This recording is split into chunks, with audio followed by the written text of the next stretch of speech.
नमस्कार। बिहार में double engine सरकार बन गई। इस बार के चुनाव में डबल इंजन सरकार लाने का जो स्लोगन चला वह सक्सेस हुआ। लेकिन सवाल उठता है कि क्या यह डबल इंजन सरकार बिहार का बेड़ा पार करेगा? इससे पहले भी तो डबल इंजन सरकार ही चल रही थी। मित्रों, डबल इंजन लगा देने से किसी गाड़ी का पावर बढ़ जाता है, स्पीड बढ़ जाता है, लेकिन वह तूफान एक्सप्रेस किस काम का जो छोटे स्टेशनों पर न रुके और जिसके कारण गरीब साधारण लोग उससे वंचित रहें, उसकी सवारी न कर सकें।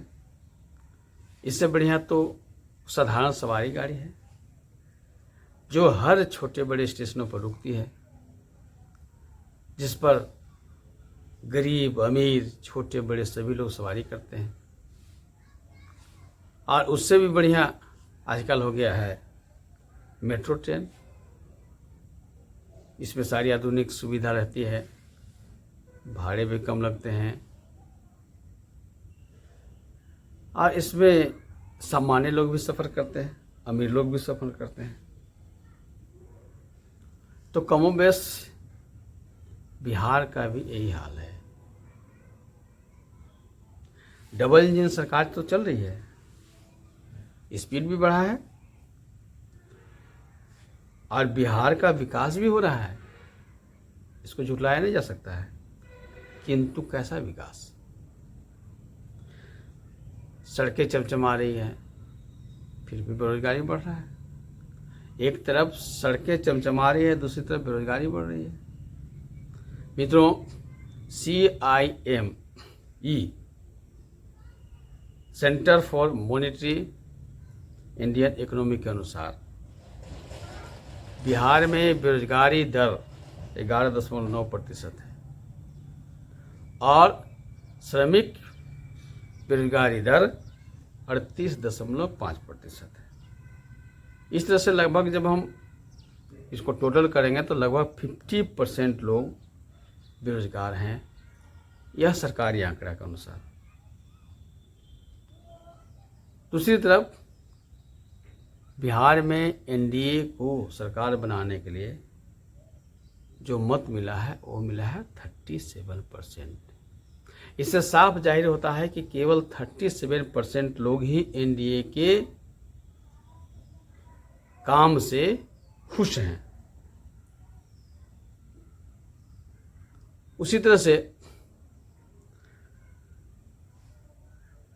नीतीश कुमार की सरकार में बिजली की उपलब्धता भी सुधरी है, लेकिन बिजली की दरें 7.36 रुपये प्रति यूनिट हो गया है, जो किसानों के लिए बहुत महंगा है।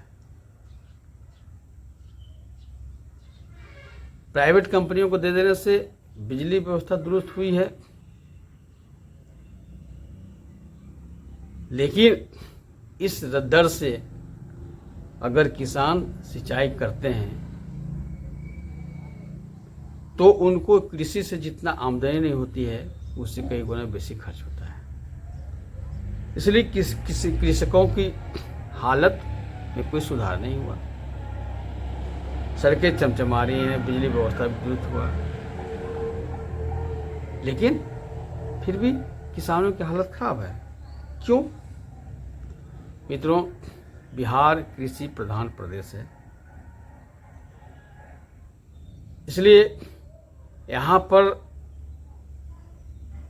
अगर किसानों की हालत ठीक नहीं है, इसका मतलब बिहार की हालत ठीक नहीं है। मित्रों, इससे साफ जाहिर होता है कि किसानों के हक में, किसानों के विकास के लिए जो ठोस कदम उठाना चाहिए था वह यह डबल इंजन सरकार अभी तक नहीं उठाई। आने वाला समय में देखा जाए यह क्या कर सकती है। मित्रों, कृषकों की हालत सुधारने के लिए पिछले दिनों कृषि बिल जो आया, नया कृषि बिल, उसमें जो सुविधा दी गई है उसमें है कि कृषि पदार्थ को किसान भारत के किसी कोने में बेच सकते हैं, नंबर 1। नंबर 2, कृषि पदार्थ को स्टॉक करने की पूरी छूट है। अब इसमें जो दलीलें दी जा रही है कि पहले कृषि पदार्थ को खुली छूट नहीं मिली थी, इसलिए किसानों की हालत दयनीय थी। अब खुली छूट मिल गई है भारत के किसी भी कोने में बेचने के लिए।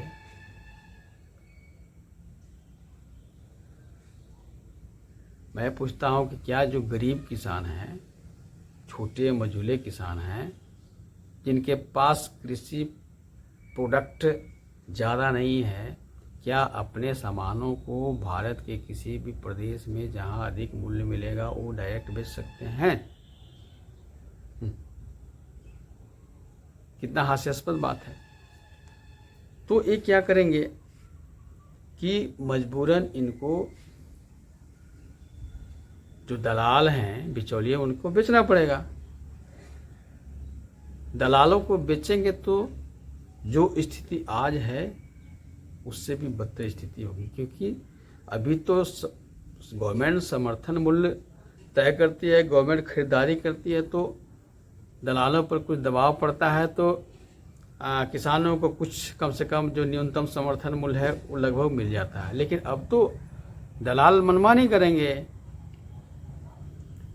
दलालों की इच्छा अनुसार इनको बेचना पड़ेगा, अन्यथा दलाल जो कृत्रिम क्राइसिस पैदा कर देंगे कि डिमांड नहीं है, और डिमांड नहीं है तो मूल्य घटेगा, औने पौने दाम पड़ देंगे।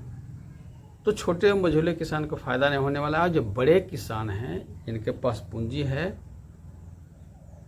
वे ही जो है आने वाला समय में इनका शोषक बन जाएंगे।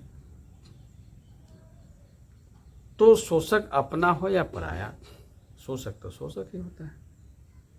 अब स्टॉक करने की जो खुली छूट है, तो जिनके पास पैसे होंगे, जिनके पास बहुत सारे पूंजी होंगे, वो खरीद करके स्टॉक कर लेगा। और जब मार्केट में मूल्य बढ़ेंगे तो बेचेगा। तो फायदा किसको होगा? पूंजी वालों को फायदा होगा। किसानों को जो वास्तव में मेहनत करते हैं उनको कितना फायदा हुआ? नहीं हुआ। इसलिए सुधरने वाले नहीं है। फिर भी डबल इंजन सरकार अपने आप को पीठ थपथपा रही है कि डबल इंजन सरकार होगा, पावर बढ़ेगा तो हम बिहार का विकास होगा। देखिए आने वाले समय में क्या होता है। तो इस हिसाब से जिनके पास पूंजी है उनको चांदी है। तो आप देखोगे कि यह जो डबल इंजन सरकार है मोदी वर्सेस नीतीश का, घुमा फिरा करके इनका सारा काम बड़े पूंजीपतियों के लिए होता है। इस पैंतरेबाजी को जो मासूम साधारण वर्ग है वो समझ नहीं पाता है। अब इसलिए गरीब किसान जो है सो डबल इंजन सरकार के रहमो करम पर है। जब इनकी हालत बिगड़ रही है और वोट बैंक भी तो इन्हीं के पास है ज़्यादा, इनसे वोट भी लेना है, तो इनके खाते में कुछ पैसे डाल रही है सरकार।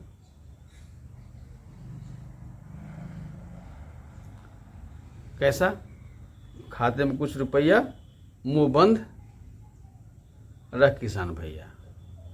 ये जो है ना जस्ट इसी तरह का है कि खाते में ले लो कुछ रुपया और मुंह बंद रख किसान भैया।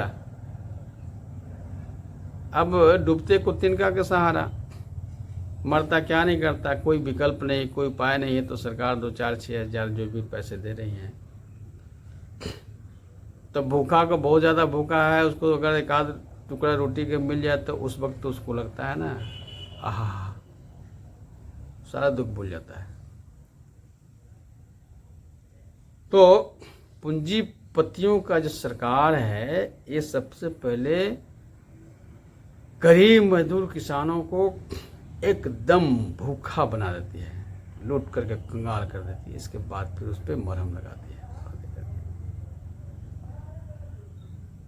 तो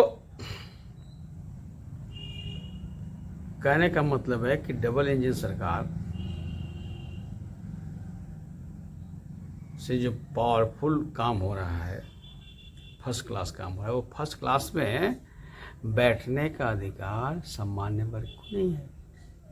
फर्स्ट क्लास में फर्स्ट क्लास के लोग ही बैठेंगे। फर्स्ट क्लास कौन है? जिनके पास पैसा है, जिनके पास संपत्ति है, जिसके पास ज़्यादा बुद्धि है, जिनके पास ज़्यादा, ये तो पूंजीवाद में ही है ना। पूंजीवाद कहता है कि जिसके पास जितना अधिक क्षमता है उतना कमाओ, जमा करो, इकट्ठा करो, खुली छूट। तो बड़े लोग के लिए यह सरकार है, और छोटे लोग को भीख मिलता रहेगा। जैसे भीख मिल रहा है मजदूरों को, गरीब बीपीएल वालों को फ्री में चावल मिल जा रहा है, फ्री में कुछ मिल रहा है, कम से कम खाने के लिए मिल जा रहा है। जैसे पशु को पेट भरने के मिल जाता है, तो पशु निश्चिंत होकर बैठा रहता है, बाकी उसको कोई होश नहीं। तो पशुवत जिंदगी है। मित्रों,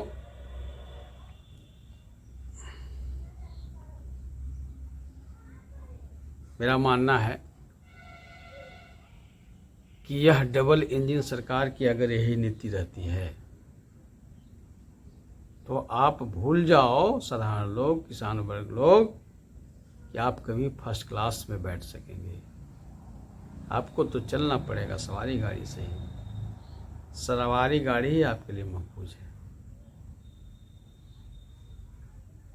लेकिन अगर सच में यह डबल इंजन सरकार सबका साथ, सबका विकास करना चाहती है, तो केवल 4 काम कर दे तो वास्तव में इनका जो स्लोगन है वो सक्सेस हो जाएगा। और तब माना जाएगा कि यह सरकार ईमानदार है, गरीब गुरबे आम पब्लिक के लिए इनके मन में रहम है, ईमानदारी है, कल्याण चाहती है। वह क्या है? पहला है कि बिहार कृषि प्रधान प्रदेश है, तो अगर कृषि को उद्योग का दर्जा दे दिया जाए, उद्योग का दर्जा दे देने से क्या होगा कि कृषि सहायक उद्योग, कृषि आधारित उद्योग और कृषि, 3 तरह के उद्योग जो इस प्रदेश में लगेंगे, और ये उद्योग होंगे सहकारिता पर आधारित। और सबसे बढ़िया है प्रौढ़ सहकारिता।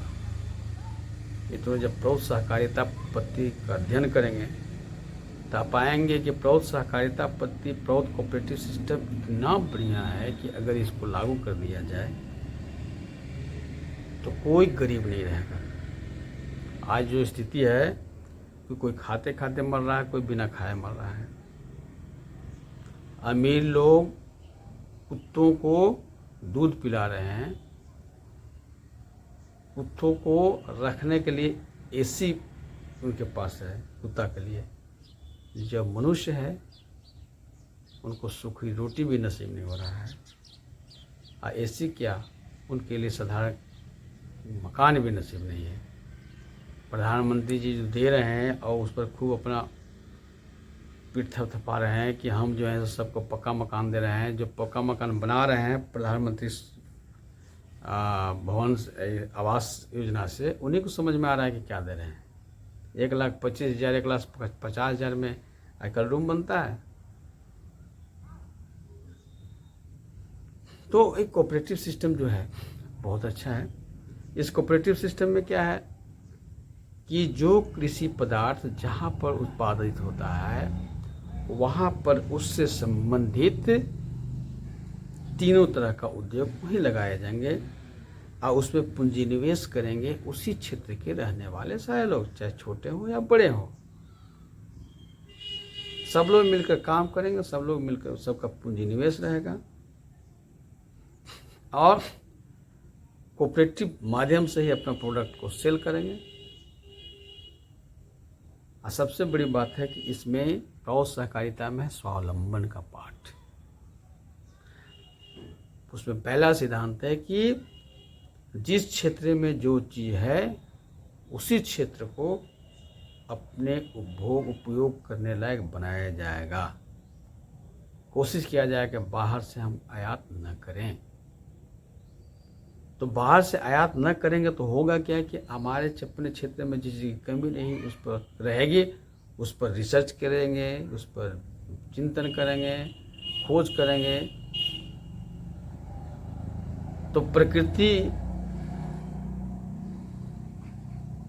प्रत्येक क्षेत्र में जो आदमी निवास करता है उनको जीने के लिए मिनिमम सारी सुविधा दी है, लेकिन हम क्या करते हैं कि मैक्सिमम यूटिलाइज नहीं करते हैं, उस पर हम चिंतन नहीं करते हैं।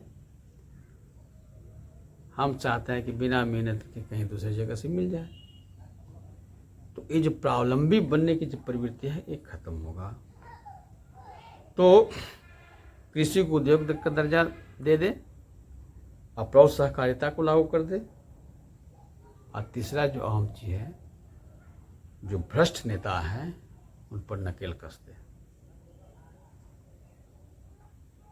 सारी सुविधा रहने के बावजूद भी बिहार प्रदेश में लोगों को, आम पब्लिक तक वह सुविधा नहीं पहुंच पा रही है। इसके पीछे सबसे बड़ा कारण है भ्रष्ट नेता। इलेक्शन के टाइम में ये भ्रष्ट नेता लोग गरीबों को, जो नंगे बदन है, जिसके पाँव में चप्पल नहीं जूता, उनका भी भगवान की तरफ पैर छूते हैं, पाँव पूजते हैं। ये पाखंडी लोग जब जीत करके विधानसभा में जाते हैं या लोकसभा में जाते हैं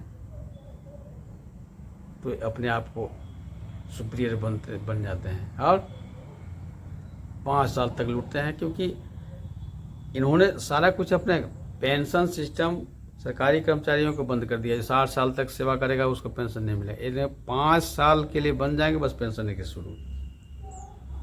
तो इनका तो सारा तो सिक्योर्ड है। दूसरी बात है कि 5 साल में इतना ये लोग लूट लेते हैं कि 3 पीढ़ी इनका मजा में चलेगा। तो एक विधायक या सांसद 5 साल के कार्यकाल में इतना धन इकट्ठा करता है कि 3 पीढ़ी उसको बढ़िया से चलेगा, खा पी के मौज करेगा। तो समझ लो को जनता के लिए क्या करेगा। इसलिए भ्रष्ट नेताओं पर नकेल कस दे। एक चौथा जो अहम चीज है वो शिक्षा को रोजगार उन्मुखी बना दे। समान शिक्षा, गरीब हो या अमीर हो, नेता का बेटा हो या प्रधानमंत्री या राष्ट्रपति के बेटा बेटी हो, सब एक तरह के स्कूल में पढ़ाई करें। और शिक्षा में एक अहम चीज नैतिकता। नैतिकता बहुत जरूरी है, क्योंकि नैतिकता के अभाव में बढ़िया से बढ़िया सिस्टम फेल हो जाता है। आज हमारे देश में, हमारे प्रदेश में, बिहार प्रदेश में खासकर नैतिक मूल्यों का बहुत ज्यादा ह्रास हो गया है। इसलिए कुछ योजनाएं बढ़िया हैं जो धरातल पर नहीं उतर पा रही। इसलिए नैतिकता का पाठ प्रारंभिक कक्षा से ही चलना चाहिए। मित्रों, अगर यह डबल इंजन सरकार, बिहार सरकार वास्तव में ईमानदारी से चाहती है कि बिहार में सबका साथ सबका विकास हो, तो ये जो 4 चीजें इसको लागू कर दें, सफलता अवश्य मिलेगी। अब देखते हैं आने वाला समय में यह सरकार क्या करती है, फिर समीक्षा किया जाएगा। नमस्कार।